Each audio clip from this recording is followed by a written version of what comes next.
स्वामी तुलसीदास जी की जैसी उपमा का कोई जोड़ नहीं है। कहते सारे राजा हंसी के पात्र बन गए। कैसे? बोले जैसे बिना वैराग्य के सन्यासी, चाहे जैसे कपड़े रंगा ले, पर शरीर संसार से वैराग्य नहीं है, भगवान के चरणों में अनुराग नहीं है, तो वह हंसी का पात्र ही बनता है। देखिए, एक बात हम कह दें, गृहस्थ व्यक्ति गृहस्थाश्रम में रहते हुए अपना परम कल्याण चाहता है, तो उस साधन करते समय, यदि वो साधक है, अपने मानव जन्म को सफल बनाना चाहता है, भजन साधन की उसकी प्रवृत्ति है, तो उस गृहस्थ साधक को दो सावधानी जीवन पर्यंत रखनी पड़ेगी। परस्त्री और परधन का आकर्षण भयंकर विष है, ऐसा मानकर उसे जीवन पर्यंत उसके त्याग का व्रत लेना पड़ेगा। यदि परस्त्री और परधन की ओर आसक्त वो हुआ, उसके उपभोग की चेष्टा उसने की, तो लक्ष्य से भ्रष्ट होकर के पतित हो जाएगा।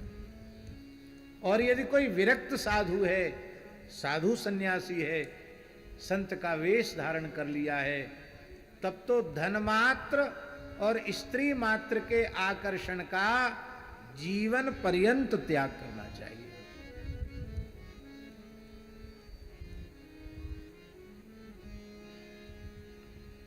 जीवन पर्यंत त्याग करना चाहिए।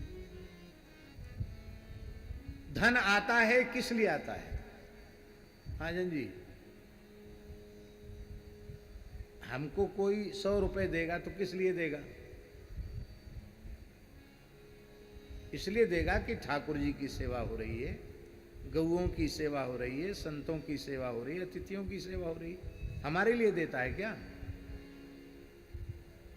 यदि हम ये सोचते हैं कि हमारे लिए मिल रहा है, तो हमसे बड़ा मूर्ख कोई दुनिया में नहीं। ये जो कुछ आ रहा है वो भगवत सेवा की वस्तु है, तो जिसकी सेवा के लिए उसकी सेवा में लग जाए। समाज से आ रहा है वो समाज की सेवा में लग रहा है, राष्ट्र की संपत्ति राष्ट्र की सेवा में लग रही है। इसको यदि हम अपने आप से इसका संबंध जोड़ते हैं और अपने मनमाने तरीके से इस लक्ष्मी का उपयोग करते हैं, तो हमारे पतन में कोई संदेह नहीं है। इसका बहुत तो साधु जीवन पर्यंत धनमात्र स्त्री मात्र के आकर्षण का विस्वत त्याग करे, फिर थोड़ा कम साधन करे तो भी उसका कल्याण हो जाएगा। और गृहस्थ पुरुष परधन और परस्त्री के आकर्षण का त्याग करके थोड़ा भी साधन करे, तो उसे भगवान की नित्य चरण कमल की प्राप्ति हो जाएगी, इसमें संदेह नहीं है। अब श्री विश्वामित्र जी ने, विश्वामित्र समय शुभ जानी, विश्वामित्र जी ने देखा कि बहुत मंगलमय समय आ गया है और अब धनुष तो टूटना ही चाहिए। और महाराज जी जैसे ही संकेत किया है और भगवान श्री राम, उसके पहले लक्ष्मण जी का भी कोप आप सब जानते ही हैं। उठहु राम भंजहु भव चापा, उठहु राम भंजहु भव चापा, मेटहु तात जनक पर तापा, मेटहु तात जनक परितापा, गुरुपद बंदी सहित अनुरागा, राम मुनिन सन आय सुमागा, सहज ही चले सकल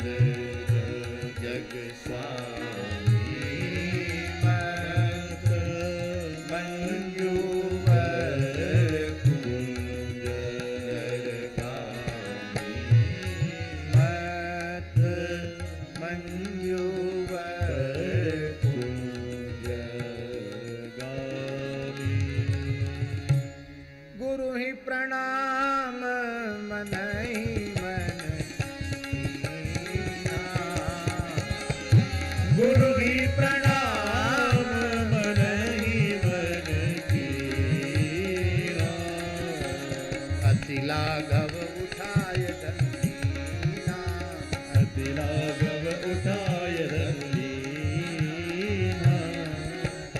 लेत चढ़ावत खेचत गाढ़े, लेत चढ़ावत खेचत गाढ़े, काहू न लखा देखी सब ठाणे, काहू न लखा देखी सब ठाणे। तेहि क्षण मध्य राम धन तोरा, तेहि क्षण राज्य धन तोरा। भरे भुवन धूनि घोर कठोरा, भरे भुवन धूलि घोर कठोरा। तेहि क्षण मध्य का अर्थ क्या है? मध्य में पकड़ा जाता है धनुष के मुष्टि को, और प्रत्यंचा जैसे ही खींची तड़ाक से विस्फोट करता हुआ धनुष टूट गया। परे भुवन घोर कठोर रब रवि बाजी तजी मारगु चले, सिकरहि दिग्गज डोर मही हरि घोर पूरब कलम सुर असुर कर कर कान दीने, सकल विकल विचारहि कोदंड खंड राम तुलसी जयति वचन उतारई। जयति वचन उतारहि। कवितावली में बड़ा विलक्षण वर्णन किया है गोस्वामी। दिगति उर्ब अति गुर्ब सर्व पब्बे समुद्र सर, ब्याल बधिरत ही काल विकल दिक्पाल चराचर, दिग्गयंत लर खरत परत दसखंद मुख भर, सुर विमान हिम भानु भानु संघटित परस्पर, चौके विरंच शंकर सहित कोल कमठ अहि कल मल्यो, ब्रह्मंड खंड कियो चंड धुनि जबहि राम शिव धनु दल्यो। बोलो श्री सीताराम जी महाराज की जय। और अब श्री जनक नंदनी जी सतानंद तब आय सुदीना, सीता गमन राम पैकीना, संग सखी सुंदर चतुर गावहि मंगल चार, गवनी बाल मराल गति सुकुमा अंग अपार। और बड़ी सुंदर झांकी है। बरवे रामायण में एक बड़ी प्यारी बात गोस्वामी जी ने कही है,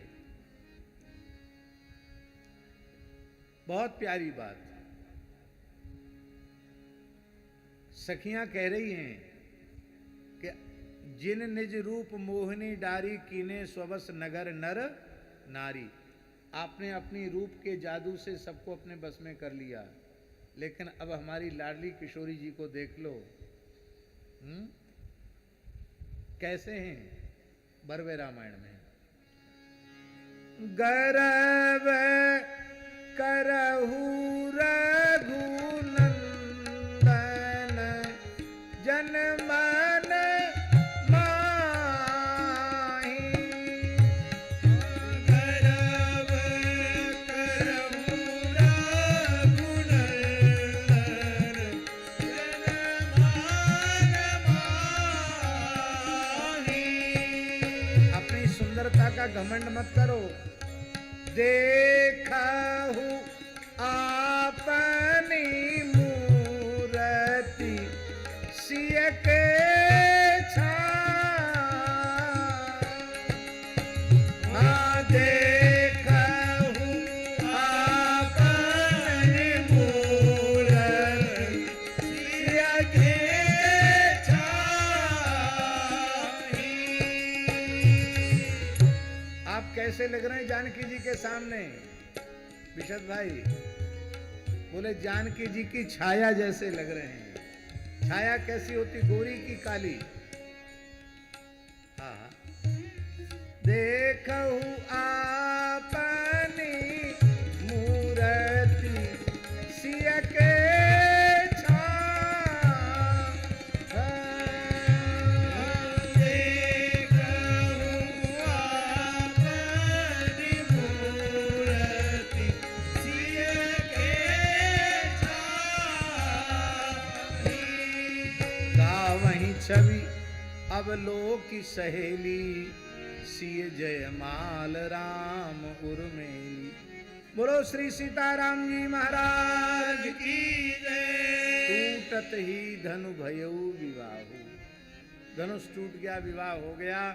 पत्रिका गई, बारात आई, सारे बिन्नेग जोक हुए और फिर चारों दुल्हा दुल्हन ने भांवरी ली और भांवरी लेकर के अब मिथिला में ही विराजें, क्योंकि अब मिथिले में रहना, मिथिला छोड़कर आगे कहीं जाना है नहीं। कभी अवसर आएगा तो फिर पुष्प वाटिका प्रसंग को, विवाह प्रसंग को फिर कभी सुनाएंगे इन्हीं शब्दों के साथ। आज हमने विचार किया था कि हमको 4 बजे पूरा करना है, लेकिन फिर भी 5 बज गए। यहाँ से कम 8-9-10 घंटे का रास्ता है, तो हम यहीं अपने वक्तव्य को पूर्ण करते हैं। सभी पूज्य संतों को प्रणाम करते हैं और बोलने में कुछ न कुछ वाचा स्खलन होता ही है। किसी गुप्त प्रकट संत को मर्यादा के विरुद्ध, शास्त्र के विरुद्ध कोई बात, भाव के विरुद्ध कोई बात अट्टपट्ट मुँह से निकल गई हो तो हम गुप्त प्रकट सभी पूज्य संतों के चरणों में साष्टांग प्रणाम करते हुए प्रार्थना करते हैं और एक ही प्रार्थना करते हैं कि वे क्षमा करें। सीताराम चरण रति मोरे, अनुदिन बड़ों अनुग्रह तोरे। श्री राम जय राम, श्री राम जय राम। श्री सीतारामचंद्र भगवान की जय। जय जय श्री राधे।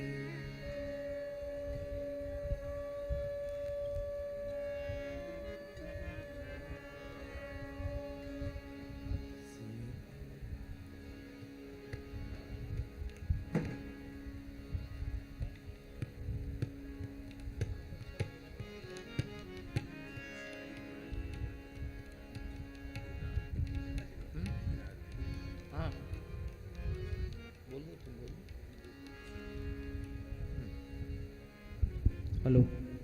श्री सद्गुरु परमात्मने नमः। ध्येयं सदा परिभवाग्नमभीष्टदोहं, तीर्थास्पदं शिवविरञ्चिनुतं शरण्यं, भृत्यार्तिहं प्रणतपालभवाब्धिपोतं, वंदे महापुरुषते चरणारविंदम। परम पूज्य सद्गुरुदेव भगवान की असीम अनुकंपा से इस चैत्र रामनवमी महोत्सव में विगत 9 दिवसों से जिनकी करुणामयी, कृपामयी, रसमयी और भावमयी उपस्थिति से हम सभी कृतार्थ, कृतकृत्य और अनुग्रहित हो रहे हैं, ऐसे व्यासपीठ पर विराजमान श्री अग्रदेवाचार्य पीठाधीश्वर श्री मलुक पीठाधीश्वर प्रातः स्मरणीय परम श्रद्धेय पूज्य महाराज श्री के श्री चरणों में सादर निवेदन एवं दंडवत प्रणाम निवेदित करते हैं। और पधारे हुए सभी संतों और पूज्य महाराज श्री ने जो ये सुंदर 9 दिवसीय कथा रूपी गंगा में हम सभी को अवगाहन कराया है, उसके प्रति आनंद और उल्लास का प्रतिभाव प्रकट करने के लिए हम अनुरोध करते हैं श्री सद्गुरु सेवा संघ ट्रस्ट के प्रबंध ट्रस्टी एवं निदेशक डॉक्टर इलेश जैन से कि वे आएँ और संक्षिप्त शब्दों में पूज्य महाराज श्री के प्रति अपना सद्गुरु परिवार की ओर से आनंद, उल्लास और कृतज्ञता का भाव प्रस्तुत करें। डॉक्टर इलेश जैन।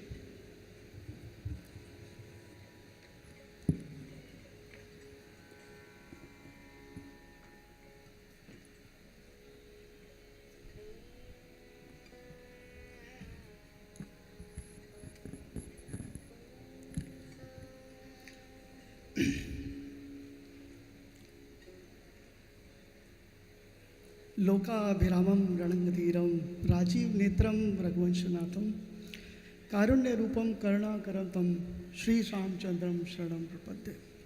युगल सरकार को कोटि कोटि प्रणाम, भगवान कामतानाथ जी को प्रणाम, माँ मंदाकिनी को प्रणाम एवं परम पूज्य श्री रणछोड़दास जी भगवान के श्री चरणों में सादर प्रणाम। विगत 9 दिवसों में इस पावन अवसर पर जिनके श्रीमुख से हम सभी ने श्री राम कथा का अमृत रसपान किया, ऐसे श्री अग्रपीठ मलुका पीठाधीश्वर परम पूज्य श्री महाराज गुरुदेव महाराज जी को मैं सादर दंडवत प्रणाम करता हूँ।